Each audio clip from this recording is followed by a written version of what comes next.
যাচ্ছি পুরো সংবাদে।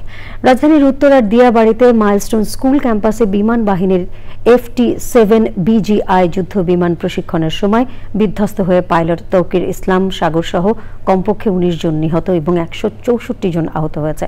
বিমানটি দুপুর 1:06 কুর্মিটোলার বিমান বাহিনীর ঘাঁটি থেকে উড্ডয়নের পর যান্ত্রিক ত্রুটিতে পড়ে এবং 1:18 বিধ্বস্ত হয়। এই মুহূর্তে ঘটনাস্থলে আছেন পরাগ আজিম। আমরা সরাসরি যাচ্ছি তার কাছে। পরাগ, আপনি ঘটনাস্থলের সবশেষ কি অবস্থা আমাদের জানান। নবনীতা, ধন্যবাদ। নবনীতা, সর্বশেষ খবর হচ্ছে কিছুক্ষণ আগে আমি ফায়ার সার্ভিসের একজন সদস্যের সাথে কথা বলেছি। উনি আসলে অফিসার পর্যায়ের না, কিন্তু তিনি ভেতরে ছিলেন। তিনি কিছুক্ষণ আগে বের হয়ে আমাকে বলেছেন যে উদ্ধার তৎপরতা তারা শেষ করেছেন, কিছু জিনিসপত্র রয়ে গেছে সেটি সরানো হচ্ছে, সরানো প্রায় শেষ। দু একটি বিষয়, দু একটি টুকরা বা এরকম কিছু বের করলেই তাদের তৎপরতা শেষ হয়ে যাবে। বেশিরভাগ কাজই ইতিমধ্যেই শেষ হয়েছে। আমি তাকে জিজ্ঞেস করেছিলাম যে আপনারা কি উদ্ধার তৎপরতা শেষ করেছেন কিনা। তিনি বলেছেন যে আনুষ্ঠানিকভাবে এখনো ঘোষণা দেওয়া হয়নি, তবে তারা মোটামুটি কাজ শেষ করে বেশিরভাগ সদস্যই বের হয়ে এসছেন।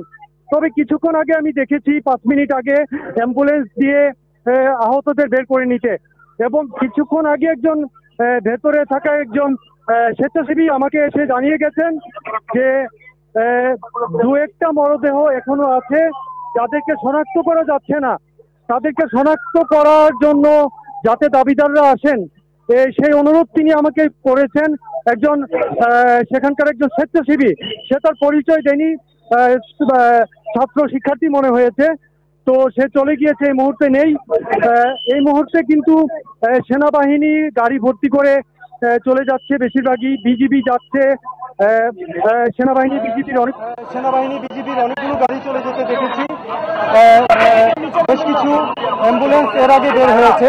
অ্যাম্বুলেন্স আসলে গত 2 ঘন্টা যাবৎ কিন্তু একটু পরপর, হয়তো 15 মিনিট 20 মিনিট পরপর বা অনেক সময় ক্ষেত্র বিশেষে 5 মিনিট পরপরও বের হয়েছে। আমরা 2টার পর থেকে এখানে আছি। অনেকগুলো অ্যাম্বুলেন্সে আসলে রক্তের প্রয়োজন ছিল। Bangladesh medical, Uttara crescent medical সহ কিছু মেডিকেলে অনেক আহত ভর্তি আছে, তাদেরকে চিকিৎসার জন্য রক্তের প্রয়োজন ছিল। রক্তের জন্য আহ্বান করা হয়েছিল উৎসুক জনতার কাছে, এবং প্রচুর উৎসুক মানুষ এখান থেকে তারা আমাদেরকে জানিয়েছিলেন, সেনা সদস্য সহ শিক্ষার্থীরা, যে বার্ন ইউনিটে সবচেয়ে বেশি রক্তের দরকার এবং বিভিন্ন হাসপাতালে নেগেটিভ রক্তগুলো বেশি দরকার, তারা তখন বলছিলেন। তো রক্তের প্রয়োজন, এখন আমরা স্পটে থেকে জানি না রক্তের প্রয়োজন কতটুকু মিটে গিয়েছে বা আদৌ আরো রক্তের প্রয়োজন আছে কিনা, কিন্তু হসপিটালগুলোতে কিন্তু রক্তের প্রয়োজন এমনটা বারবার তারা বলছিলেন। উদ্ধার তৎপরতা প্রায় শেষ পর্যায়ে এমনটি বোঝা যাচ্ছে।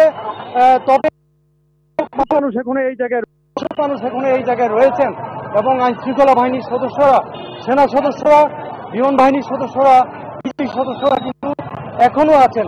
তবে তাদের একটি অংশ গাড়িতে করে কিন্তু চলে গেছেন, আমরা একটু আগে দেখেছি। তো উদ্ধার তৎপরতা সমাপ্ত হওয়ার পরে যদি ফায়ার সার্ভিসের মহাপরিচালক আবারও আমাদেরকে ইন্টারভিউ দেন, যিনি বিকাল 5টায় আমাদেরকে ইন্টারভিউতে সর্বশেষ তথ্যে বলেছিলেন যে 19 জন আহত এবং 19 জন নিহত এবং 50-এর বেশি। ধন্যবাদ।